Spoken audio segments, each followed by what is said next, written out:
Hi പ്രിയപ്പെട്ടവരെ, ഞാൻ ജോസ് കാപ്പാനി. എല്ലാവർക്കും എന്റെ പുതിയ വീഡിയോയിലേക്ക് സ്വാഗതം. ഇന്ന് എന്റെ ഈ രൂപം കാണുമ്പോൾ നിങ്ങൾ പലരും ചിന്തിക്കുന്നുണ്ടാവും, ഇതെന്താണ് ഇദ്ദേഹം ഇങ്ങനെ എന്ന്. മറ്റൊന്നുമല്ല പ്രിയപ്പെട്ടവരെ, ഞാൻ എന്റെ മുടി ഒന്ന് ട്രാൻസ്പ്ലാന്റ് ചെയ്തു. അപ്പോൾ ആ ഒരു എക്സ്പീരിയൻസ് നിങ്ങളുമായിട്ട് ഷെയർ ചെയ്യാനും അത് നിങ്ങൾക്കൊരു പലവർക്കും കഷണ്ടി ഉള്ളവർക്കും ഫ്യൂച്ചറിൽ കഷണ്ടി വരാൻ പോകുന്നവർക്കും അത് വലിയൊരു മുതൽക്കൂട്ടാവുമെന്ന് എനിക്ക് പൂർണ്ണ വിശ്വാസമുണ്ട്. അപ്പൊ അതിന് ഞാൻ തെരഞ്ഞെടുത്തത് തൃശ്ശൂർ ടൗണില് ഞാൻ എന്റെ ഒരു ഇലക്ട്രോണിക് ഡിവൈസ് സർവീസ് ചെയ്യുന്നതിന്റെ ഭാഗമായിട്ട് ടൗണിലേക്ക് പോയതാണ്. അപ്പോൾ ആ സർവീസ് സെന്റർ അന്വേഷിച്ച് നടക്കുന്നതിനിടയിൽ ഞാനൊരു ക്ലിനിക്ക് എന്റെ ശ്രദ്ധയിൽ വിട്ടു. അത് ഈ ഹെയർ ട്രാൻസ്പ്ലാന്റ് ചെയ്യുന്ന ക്ലിനിക്കായിരുന്നു. ഹെയർ ലൈഫ് എന്നാണ് പേര് ക്ലിനിക്കിന്റെ. അപ്പൊ അത് കണ്ടപ്പോ എനിക്കൊരു കൗതുകം തോന്നി. എനിക്ക് വളരെ മുടി കുറവുള്ള ഒരാളാണ്. അപ്പോ പലപ്പോഴും മുടി ആദ്യമൊക്കെ വളരെയധികം മുടി ഉണ്ടായിരുന്നവനാണ് ഞാൻ, നിങ്ങളെ പോലെ തന്നെ.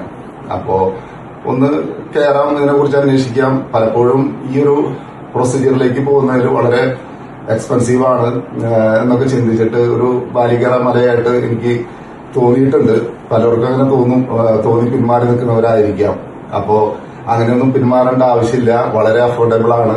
നമുക്കിത് ആര് വിചാരിച്ചു കഴിഞ്ഞാലും നമുക്ക് സാധിപ്പിച്ചെടുക്കാവുന്ന ഒരു പ്രൊസീജിയറാണ് ഈ ഹെയർ ട്രാൻസ്പ്ലാന്റ് ചെയ്യുക എന്ന് പറഞ്ഞു കഴിഞ്ഞാൽ. അത് ഒരു 100% ഗ്യാരണ്ടിയാണ്. അത് നമുക്കതില് ആ പ്രൊസീജിയറുമായിട്ട് കടന്നു പോകുമ്പോൾ നമുക്കത് സ്വയം വിലയിരുത്താൻ പറ്റും. ഞാൻ എന്റെ ചില അനുഭവങ്ങളാണ് നിങ്ങളായിട്ട് ഷെയർ ചെയ്യാനായിട്ട് ആഗ്രഹിക്കുന്നത്. അങ്ങനെ ഞാൻ ഈ സ്ഥാപനത്തിൽ കയറി, ക്ലിനിക്കിൽ കയറി, അവിടെ ഒരു റിസപ്ഷനിസ്റ്റായിട്ട് സംസാരിച്ചു. അപ്പൊ അവര് എന്നോട് പറഞ്ഞു, ഞങ്ങള് സാറിന് വെൽക്കം ചെയ്യുന്നു, സാറ് താല്പര്യമുണ്ടെങ്കിൽ ഞങ്ങള് അതിനുവേണ്ട പ്രൊസീജിയറുമായിട്ട് മുന്നോട്ട് പോകാനായിട്ട് സാറ് സഹകരിച്ചാൽ മതി എന്ന് പറഞ്ഞു. ഞാൻ പറഞ്ഞു ഓക്കെ, ഞാൻ എന്താണ് ചെയ്യേണ്ടത്. അപ്പൊ അവരൊരു ഫോം എടുത്ത് നീട്ടി, അതൊന്ന് ഫില്ല് ചെയ്ത് തരാൻ പറഞ്ഞു. അപ്പൊ ആ ഫോം ഞാൻ നോക്കിയപ്പോൾ എന്റെ അഡ്രസ്സും മറ്റു കാര്യങ്ങളും, പിന്നെ അതിൽ ചില രോഗവിവരങ്ങളെ കുറിച്ചൊക്കെ ചോദിക്കുന്നുണ്ട്, നമ്മൾ കഴിച്ചുകൊണ്ടിരിക്കുന്ന മെഡിസിനെ കുറിച്ച് ചോദിക്കുന്നുണ്ട്. അപ്പൊ ഞാനതില് എനിക്ക് ഹൈപ്പോതൈറോയ്ഡ് ഉണ്ട്. അപ്പൊ അതിന് ഞാൻ ഡെയിലി ഒരു ടാപ്പ് എടുക്കുന്നുണ്ട്. അപ്പൊ അത് ഞാൻ അവിടെ റിപ്പോർട്ട് ചെയ്തു, എന്റെ അഡ്രസ്സൊക്കെ എഴുതി കൊടുത്തു, സൈൻ ചെയ്തു. അവരത് വാങ്ങി സ്വീകരിച്ചു വെച്ചു. ഒരു 10 മിനിറ്റ് കഴിഞ്ഞപ്പോൾ ഒരു ഡോക്ടർ ഒപിയിലേക്ക് വന്നിട്ട് എന്നെ ഞാനായിട്ട് കൺസൾട്ട് ചെയ്തു.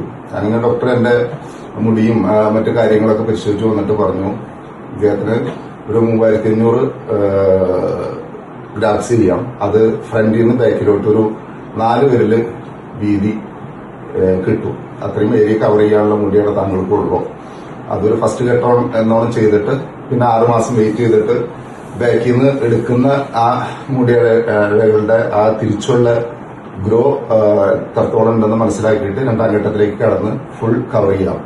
അപ്പൊ ഫസ്റ്റ് ഘട്ടത്തിൽ ഒരു 4 വിരല് രീതിയിലാണ് ഡോക്ടർ പറഞ്ഞത്. അപ്പോ ഞാൻ പറഞ്ഞു ഓക്കെ ഡോക്ടറെ, ഞാൻ എന്റെ ഫാമിലിയായിട്ട് ആലോചിച്ചിട്ട് ഞാൻ തീരുമാനം എടുക്കാം എന്നും പറഞ്ഞ് ഞാൻ അവിടെ നിന്ന് പോകുന്നു. ഞാൻ വീട്ടിൽ വന്ന് വൈഫായിട്ട് സംസാരിച്ചു. അപ്പോ വൈഫിനും വളരെ ഇൻട്രസ്റ്റീവായിട്ട് തോന്നി.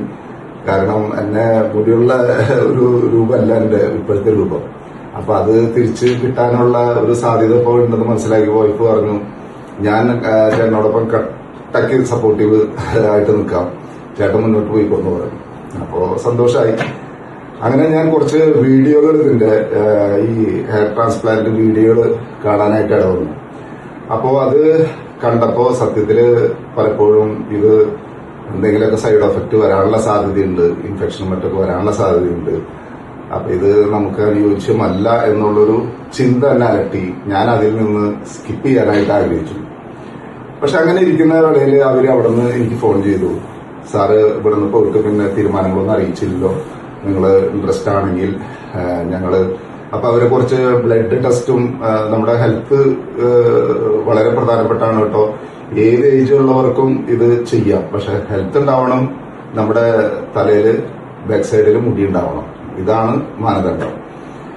അപ്പൊ ഇതുണ്ടെങ്കിൽ ആർക്കും ഏജ് ഒന്നൊരു ലിമിറ്റ് ഇല്ല, ഏത് ഏജുകാർക്കും ഇത് നമുക്ക് സാധ്യമാക്കി എടുക്കാവുന്നുള്ളൂ. അപ്പൊ അവര് ആ ബ്ലഡ് ടെസ്റ്റ് അവിടെ നിന്ന് എനിക്ക് മാർക്ക് ചെയ്ത് തന്ന ടെസ്റ്റുകളൊക്കെ നടത്തിയതിന്റെ റിസൾട്ടുമായിട്ട് സാറ് വരികയാണെങ്കിൽ സാറ് ഇൻട്രസ്റ്റഡ് ആണെങ്കിൽ ഞങ്ങൾ 100% ഗ്യാരണ്ടിയോട് കൂടെ ഞങ്ങൾ സാറിന് ഇത് ചെയ്തു തരാം. അത് സാറ് തീരുമാനങ്ങളൊന്നും അറിയിച്ചില്ല, അതുകൊണ്ടാണ് ഞങ്ങൾ ഫോളോ അപ്പ് ചെയ്തത്. അപ്പൊ ഞാൻ പറഞ്ഞു കുറച്ച് ബിസി ആയിരുന്നു, ഞാൻ എന്തായാലും അടുത്ത ദിവസം തന്നെ നിങ്ങളായിട്ട് ബന്ധപ്പെടാമെന്ന് പറഞ്ഞു. അപ്പൊ ഈ കോള് വന്നപ്പോ എനിക്ക് വീണ്ടും അവര് ധൈര്യം തന്നപ്പോ ഒരു ഇൻട്രസ്റ്റ് വരാൻ തുടങ്ങി. അങ്ങനെ ഞാൻ എന്തായാലും രണ്ടും കൽപ്പിച്ചുകൊണ്ട് ഇറങ്ങി. അവര് മാർക്ക് ചെയ്ത് തന്ന ബ്ലഡ് ടെസ്റ്റുകൾ ആദ്യം പോയി നടത്തി. അതൊക്കെ ഫിറ്റ്നസ് ഓക്കെ ആയിരുന്നു.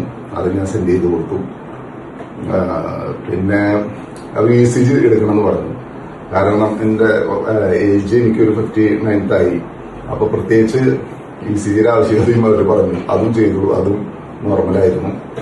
അപ്പൊ അവർ പറഞ്ഞു ഇനിയിപ്പോ സാറിന്റെ ഫിറ്റ്നസ് ഓക്കെയാണ്, എപ്പോ വേണമെങ്കിലും വന്നു കഴിഞ്ഞാൽ ഞങ്ങളോട് സഹകരിക്കൂ, ഞങ്ങളത് വളരെ സേഫായിട്ട് ജെന്യൂനായിട്ട് ഗ്യാരണ്ടിയോട് കൂടി ചെയ്തു തരാമെന്നുള്ള ഒരു ഉറപ്പ് തന്നു. അങ്ങനെ ഞാൻ ഒരു ദിവസം പറഞ്ഞു. അപ്പൊ അവര് പറഞ്ഞു ഓക്കെ ഞങ്ങള് വിളിക്കാന്ന് പറഞ്ഞു. അപ്പൊ അങ്ങനെ അവര് വിളിച്ചു, ബുക്കിംഗ് സ്വീകരിച്ചു. ഞാനവിടെ പോയി. കഴിഞ്ഞ 2 ദിവസം മുൻപ് ഞാനവിടെ പോയി. ഫസ്റ്റ് ഞാൻ അവിടെ ചെന്നപ്പോ എന്റെ അനുഭവങ്ങളാണ് നിങ്ങളായിട്ട് ഷെയർ ചെയ്തു വരുന്നത്. എനിക്ക് ഭയങ്കര ആശങ്കയായിരുന്നു.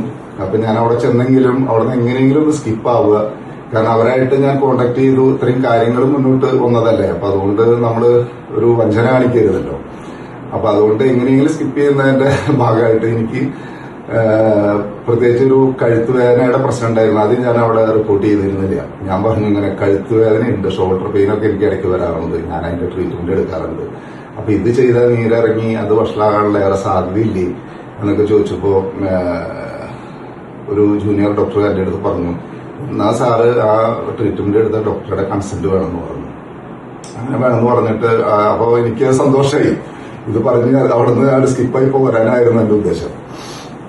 അപ്പോ ജൂനിയർ ഡോക്ടർ പറഞ്ഞു എന്തായാലും സാർ എനിക്ക് ഞങ്ങളുടെ സീനിയർ ഡോക്ടർ വരട്ടെ, എന്നിട്ട് സാറിന് പോകാന്ന് പറഞ്ഞു. സീനിയർ ഡോക്ടർ വന്നിട്ട് കാര്യങ്ങള് അറിഞ്ഞപ്പോ പറഞ്ഞു ഞങ്ങൾക്ക് പ്രത്യേകിച്ച് കൺസെന്റ് ആവശ്യമൊന്നുമില്ല, ഞങ്ങളുടെ ട്രീറ്റ്മെന്റും ഇതും തമ്മിൽ അങ്ങനെ ഒരു ബന്ധമൊന്നുമില്ല, സാറ് വില്ലിംഗ് ആണെങ്കിൽ ഞങ്ങളോട് സഹകരിക്കൂ, ഞങ്ങൾ റെഡി എന്ന് പറഞ്ഞു. അപ്പൊ ഞാൻ പറഞ്ഞു ഈ കാരണം പറഞ്ഞിട്ടോ നമുക്ക് തലവരി പോരാനുള്ള ഒരു സാധ്യത ഇല്ലാണ്ടായപ്പോ എനിക്ക് എന്തോ ഒരു പാനിക് ആയിട്ടുള്ള ഒരു അവസ്ഥ, ഒരു പനിയുടെ ഒരു ലക്ഷണം പോലെയൊക്കെ ഉണ്ട്, ടെമ്പറേച്ചർ ഒന്ന് നോക്കണം എന്ന് പറഞ്ഞു. അപ്പൊ അവര് ടെമ്പറേച്ചർ നോക്കി, അതും നോർമൽ. പിന്നെ ഞാൻ ഒന്നും ആലോചിച്ചില്ല. പിന്നെ അടുത്ത സ്റ്റെപ്പിലേക്ക് കിടക്കുന്നതെന്ന് പറഞ്ഞു കഴിഞ്ഞാല് നമ്മള് പേയ്മെന്റ് ചെയ്യാന്നുള്ളതാണ്. പ്രിയപ്പെട്ടവരെ, പേയ്മെന്റിനെ കുറിച്ച് ഞാനായിട്ട് ആദ്യം സംസാരിച്ച് ഫിക്സ് ചെയ്തിരുന്നത് 50,000 രൂപയാണ്. 3,650 ഗ്രാഫ്സ് എടുത്തിട്ട് നമുക്ക് ഈ ട്രാൻസ്പ്ലാന്റ് ചെയ്യുന്നതിന് അവർ പറഞ്ഞിരുന്നത്. അങ്ങനെ അവർ 50,000 ലിങ്ക് ആണ് എന്നോട് ട്രാൻസ്ഫർ ചെയ്യാൻ പറഞ്ഞു. അങ്ങനെ ഞാൻ ട്രാൻസ്ഫർ ചെയ്യാൻ UPI ട്രാൻസ്ഫർ ചെയ്യാൻ ശ്രമിക്കുന്നതിനിടയിൽ അവർ പറഞ്ഞു സാറേ ഇത് ചെയ്യുന്ന ഒരു മെത്തേഡിന് നീഡിൽ ഉപയോഗിക്കുന്നത് കുറച്ചും കൂടെ അഡ്വാൻറ്റേജ് ആയ മോഡേൺ രീതിയിലുള്ള നീഡിൽ ഉപയോഗിക്കുകയാണെന്നുണ്ടെങ്കിൽ അത് ഒരു 10,000 രൂപ കൂടെ ചെലവേറിയതാണ്. അതിന്റെ ഒരു അഡ്വാൻറ്റേജ് എന്ന് പറഞ്ഞു കഴിഞ്ഞാൽ അത് ഉപയോഗിച്ചു കഴിഞ്ഞു കഴിഞ്ഞാൽ ഈ ബ്ലീഡിങ്ങിനുള്ള സാധ്യത കുറയും. പിന്നെ അതുപോലെ തന്നെ പെയിൻലെസ് ആണ്. അപ്പൊ അത് കേട്ടപ്പോ എനിക്ക് അത് നല്ലതായിട്ട് തോന്നി.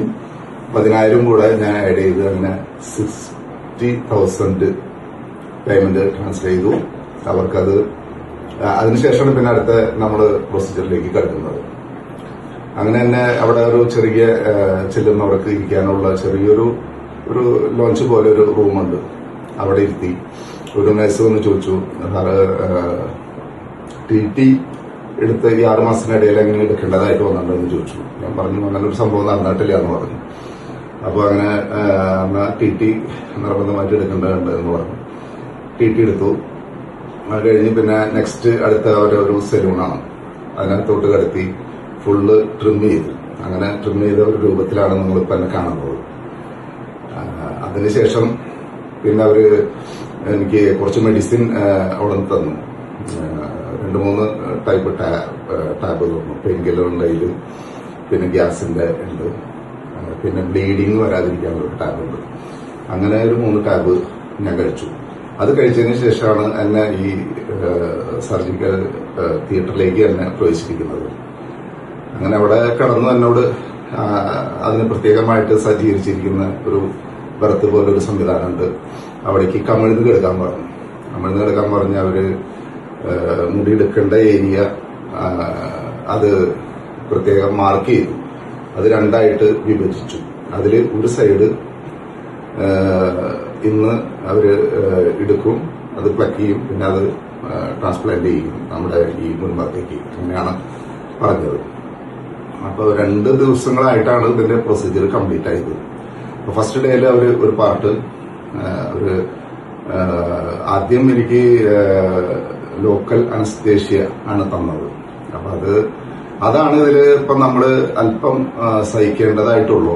മറ്റൊരു വിഷയവും എനിക്ക് ഇതുമായി ബന്ധപ്പെട്ട് തോന്നിയിട്ടില്ല. അപ്പൊ ഈ ഏരിയ അത് പ്രത്യേകമായിട്ട് അത് ഒന്ന് ഒരു ഫ്രീസായ ഒരു മൂഡിലേക്ക് വരുന്നതിന്റെ ഭാഗമായിട്ട് അവര് പല തവണകളായിട്ട് അത് നീഡിൽ ഇഞ്ചക്ട് ചെയ്യുന്നുണ്ട്. അപ്പൊ അത് കുറച്ച് നമ്മളിപ്പോ ഇഞ്ചക്ട് ചെയ്യുമ്പോൾ നമുക്ക് നേരിടുന്ന ഒരു പെയിൻ ഉണ്ടല്ലോ, അത് ഇപ്പൊ നമ്മളൊരു 10-12 തവണയൊക്കെ ഏരിയ അത് ഈ പറഞ്ഞോണം ഫ്രീസായി ലഭിക്കുന്നതിന് വേണ്ടിയിട്ട് അവർ ചെയ്യുന്ന ഒരു പെയിൻ. അത് കഴിഞ്ഞാൽ നമുക്ക് വേറൊരു പെയിനും ഇല്ല. മുടി പ്ലക്ക് ചെയ്യുമ്പോഴൊന്നും നമ്മൾ അറിയില്ല. നമ്മള് ചിലപ്പോഴൊക്കെ ഉറങ്ങി പോകുന്നൊരവസ്ഥയിലേക്കൊക്കെ പോകും. അങ്ങനെ അത് ഉച്ചയ്ക്ക് മുൻപേ അവര് 1650 ഗ്രാംസ് അവര് അവിടെ റെഡിയാക്കി പ്ലക്ക് ചെയ്തെടുത്തു. അതിനുശേഷം ലഞ്ച് അവർ വരുത്തി. ലഞ്ച് ഉണ്ട് അവിടെ നിന്ന്. ഞാൻ ലഞ്ച് കഴിച്ചു. ഒരു 10-20 മിനിറ്റിന് ശേഷം അവർ വീണ്ടും ട്രാൻസ്പ്ലാന്റിന്റെ ഭാഗമായിട്ടുള്ള പ്രൊസീജിയറിലേക്ക് എന്നെ ഇൻവൈറ്റ് ചെയ്തു. ഞാൻ അവിടെ ചെന്നു. ട്രാൻസ്പ്ലാന്റ് ചെയ്യുമ്പോൾ അവിടെ മുൻപിൽ നിന്ന് ബാക്കിലോട്ടാണ് ചെയ്യുന്നത്. ഞാൻ അവിടെ കിടന്നു, റിലാക്സ് ചെയ്തു. അവര് നമ്മുടെ കണ്ണും മറ്റൊക്കെ എല്ലാം കെട്ടു. അവര് ചെയ്യുന്നതൊക്കെ നമുക്കറിയാം. പെയിൻലെസ്, ഒന്നും നമുക്ക് പ്രശ്നം ഉണ്ടായിരുന്നില്ല. നമ്മള് സാധാരണ ചെറുപ്പത്തിലൊക്കെ മുടിയുള്ള അവസരത്തിൽ തലയിൽ പാൻ വന്നു കഴിഞ്ഞാൽ എന്റെ അമ്മയും പെങ്ങന്മാരൊക്കെ പാൻ നോക്കുമ്പോൾ നമുക്ക് ചെറിയൊരു നോവ് അനുഭവപ്പെടുന്ന ആ ഒരു പെയിനെ ഉണ്ടായുള്ളൂ. അത് നമുക്ക് തീർത്തും കംഫർട്ടബിൾ ആണ്. അത് ഒരു ഇറിറ്റേഷനോ കാര്യങ്ങളൊന്നും ഇല്ലാതായിരുന്നു. അപ്പോ അങ്ങനെ ഞാൻ കിടന്നു. 1650 അവര് അവിടെ ട്രാൻസ്പ്ലാന്റ് ചെയ്തു. എന്നിട്ട് ഇന്നത്തെ പ്രൊസീജിയർ കംപ്ലീറ്റ് ആയി. നാളെ 8:30 വരണമെന്ന് പറഞ്ഞു. വീണ്ടും ഞാൻ അടുത്ത ദിവസം ഫസ്റ്റ് ഡേ കഴിഞ്ഞ് അവിടെ പോയി. നേരെ പിന്നെ അവിടെ ചെന്നിട്ട് തലേദിവസം കഴിച്ച അതേ മെഡിസിൻ തന്നെ അവരെനിക്ക് തന്നു. അവിടെ പ്രൊസീജിയർ ആയിട്ട് മുന്നോട്ട് പോയി. നെക്സ്റ്റ് പാർട്ടിൽ നിന്ന് ഈ 1650 വീണ്ടും. അപ്പോൾ ഗ്രാഫ്റ്റ് എന്ന് പറയുമ്പോൾ മനസ്സിലാക്കേണ്ടത് പ്രിയപ്പെട്ടവരെ, അത് 1650 എന്ന് പറയുമ്പോൾ അതിന്റെ നേരെ ഇരട്ടി ആയിരിക്കും ഹയറിന്റെ ഒരു കൗണ്ടിങ്. കാരണം ഒരു ഗ്രാഫ്റ്റ് എന്ന് പറയുമ്പോൾ 2-3 ഇഴകളൊക്കെ വെച്ചിട്ടാണ് ഒരു ഗ്രാഫ്റ്റ് ചെയ്യുക. അപ്പോ അതുകൊണ്ട് തന്നെ 3500 എന്റെ അടുത്ത് പറഞ്ഞിരുന്നത്. നിർഭാഗ്യവശാൽ എന്റെ ബാക്ക് സൈഡിൽ നിന്ന് 3300 വരെ എടുക്കാനേ പറ്റുള്ളൂ. 3300 വരെ എടുക്കുമ്പോൾ നമുക്കൊരു 7000-ലും മേലെ ഇഴകള് നമ്മുടെ ഫ്രണ്ടിലോട്ട് വന്നിട്ട് അവർക്ക് അത് പ്ലാൻ ചെയ്യാൻ പറ്റി എന്നുള്ളതാണ്. അങ്ങനെയുള്ള രൂപമാണ് ഇപ്പൊ നിങ്ങൾ എന്നെ കണ്ടുകൊണ്ടിരിക്കുന്നത്. അപ്പോ ഇന്നലത്തെ ആ ഒരു പ്രൊസീജിയറിനോട് കൂടെ കംപ്ലീറ്റ് ആയി. ഇനിയിപ്പോ ഇതില് നമുക്ക് നേരിടുന്ന മറ്റൊരു വിഷയം എന്ന് പറഞ്ഞാല്, പ്രത്യേകിച്ച് ഒരാഴ്ചത്തെ റെസ്റ്റ് നമ്മളുടെ അടുത്ത് പറഞ്ഞിട്ടുണ്ട്. ആ റെസ്റ്റ് പറഞ്ഞിരിക്കുന്നത് നമ്മൾ ഉറങ്ങുന്ന സമയത്ത് നമ്മൾ മലർന്ന് കിടക്കണം. കാരണം ഈ നീരിറങ്ങി വരാനുള്ള സാധ്യതയുണ്ട്. പിന്നെ മൊബൈൽ ഉപയോഗിക്കരുത്, TV കാണരുത് എന്നുള്ള നിർദ്ദേശവും പറഞ്ഞിട്ടുണ്ട്. അപ്പൊ അതൊക്കെ ഞാൻ പാലിച്ചിട്ടുണ്ട്. അപ്പൊ ഞാൻ ഒരാഴ്ച വരെ സത്യം പറഞ്ഞാൽ ഈ ബെഡ്റൂമിൽ തന്നെയാണ്. അത് നമ്മളെ അലസോരപ്പെടുത്താനുള്ള ഒരു സാധ്യതയുമില്ല. കാരണം നമ്മൾ മുൻപേ എക്സ്പീരിയൻസ് നേടിയിട്ടുണ്ട്. കൊറോണ കാലഘട്ടത്തില് ക്വാറന്റൈനും ഐസൊലേഷനും ഒക്കെ ആയിട്ട് നമ്മളിങ്ങനെ ഉള്ളൊരു ജീവിതം പരിശീലിച്ചുകൊണ്ട് എനിക്കിതൊരു വിഷയമായിട്ട് തോന്നുന്നില്ല. ഇപ്പൊ ഇന്ന് 3ാമത്തെ ദിവസമാണ് എന്റെ ഈ കാണുന്നത് ഈ രൂപം. അപ്പോ എനിക്ക് ഇത് എന്തെങ്കിലുമൊക്കെ കോംപ്ലിക്കേഷൻസ് ഉണ്ടാകും, ഫർദർ എന്തെങ്കിലും പ്രശ്നങ്ങളൊക്കെ ഫ്യൂച്ചറിലേക്ക് നേരിടും എന്നുള്ളൊരു തെറ്റായ ധാരണയൊക്കെ ഉണ്ടായിരുന്നു. പക്ഷെ ഇത് കഴിഞ്ഞു വന്നപ്പോ ഇതൊക്കെ നമ്മളുടെ വെറുതെ തെറ്റിദ്ധാരണകളായിരുന്നു. നമുക്ക് ഇതിനോട് യോജിച്ചു കഴിഞ്ഞാൽ പിന്നീട് നമുക്ക് ലഭിക്കുന്നത് വളരെ ഒരു കോൺഫിഡന്റ് ആയിട്ടുള്ള ഒരു ലൈഫിലേക്ക്, മുടിയില്ലാത്ത ആ ഒരു പ്രയാസം മാറിക്കിട്ടും എന്നുള്ളൊരു ചിന്ത എനിക്ക് വന്നു. അപ്പൊ ആ ഒരു സന്തോഷം നിങ്ങളായിട്ട് പങ്കുവയ്ക്കാനാണ് ഞാൻ ഈ വീഡിയോയിലൂടെ മുന്നോട്ട് വന്നത്. ഹെയർ ട്രാൻസ്പ്ലാന്റ് ചെയ്തതിന്റെ ഒരാഴ്ച കംപ്ലീറ്റ് ആയിട്ട് ഞാൻ ക്ലിനിക്കിൽ നിന്ന് ആദ്യമായി പോയി ഹെയർ വാഷ് ചെയ്തു. അപ്പോൾ വാഷ് ചെയ്തിട്ടുള്ള ഒരു രൂപമാണ് ഇപ്പോൾ നിങ്ങളുടെ മുൻപിൽ ഞാൻ കാണിക്കുന്നത്. ബാക്ക് സൈഡിൽ നിന്ന് എടുത്ത ഏരിയ ഇതാണ്, കൂടാണ്ട് ഫ്രണ്ടിലേക്ക് വെച്ച ഏരിയ ഇതാണ്. അപ്പോൾ ഇനിയിപ്പോൾ അവർ പ്രത്യേകമായിട്ട് എൻ്റെ അടുത്ത് പറഞ്ഞിരിക്കുന്നത് ഒരു മാസക്കാലം ഒന്ന് തലവേർക്കാതെയൊക്കെ ഡയറക്റ്റ് സൺഷൈനൊക്കെ ഏൽക്കാതെ പ്രത്യേകം ശ്രദ്ധിക്കാനായിട്ട് പറഞ്ഞിട്ടുണ്ട്. കൂടാണ്ട് അവരൊരു വിറ്റാമിൻ്റെ ടാബ് തന്നിട്ടുണ്ട് ഒരു മാസം കഴിക്കാൻ. പിന്നെ PRP ട്രീറ്റ്മെന്റ് ഇതിനോടൊപ്പം വരുന്നതാണ്. അത് ഒരു 3 തവണകളായിട്ട് മാസത്തിലൊരിക്കൽ 3 മാസം അത് കണ്ടിന്യൂ ചെയ്ത് പോകേണ്ടതുണ്ട്. അപ്പൊ അതിലൂടെ ഈ ഒരു അവരുടെ ഈ ട്രീറ്റ്മെന്റ് കംപ്ലീറ്റ് ആവുകയാണ്, പ്രൊസീജിയർ കംപ്ലീറ്റ് ആവുകയാണ്. അതിനുശേഷം നമുക്ക് മുടി ഗ്രോ ചെയ്ത് വരുന്നതായിരിക്കും. ഒരു 8 മാസം നമ്മൾ വെയിറ്റ് ചെയ്യേണ്ടി വരും. ഇത് നമ്മൾ ആദ്യമായിട്ട് ഹെയർ കട്ട് ചെയ്തൊരു സാധാരണ രീതിയിലേക്ക് നമ്മൾ മെയിൻറ്റെയിൻ ചെയ്തു വരുന്ന ഒരു അവസ്ഥയിലേക്ക് എത്തണമെങ്കിൽ ഒരു 8 മാസം വേണ്ടി വരും എന്ന് പറഞ്ഞിട്ടുണ്ട്. അപ്പൊ അതൊക്കെയാണ് ഇതുമായി ബന്ധപ്പെട്ട് ഹെയർ ട്രാൻസ്പ്ലാന്റ് പ്രൊസീജിയർ എന്ന ഒരു എക്സ്പീരിയൻസ് നിങ്ങളുടെ മുൻപിൽ മുൻപോട്ട് എനിക്ക് വെക്കാനുള്ളത്. അപ്പോൾ ഇത് എല്ലാവർക്കും ഇത് മുടിയില്ലാത്തവർക്കൊക്കെ ചെയ്യാൻ പറ്റാവുന്ന ഒരു ട്രീറ്റ്മെന്റ് ആണ്. കോംപ്ലിക്കേഷൻ ഒന്നുമില്ല.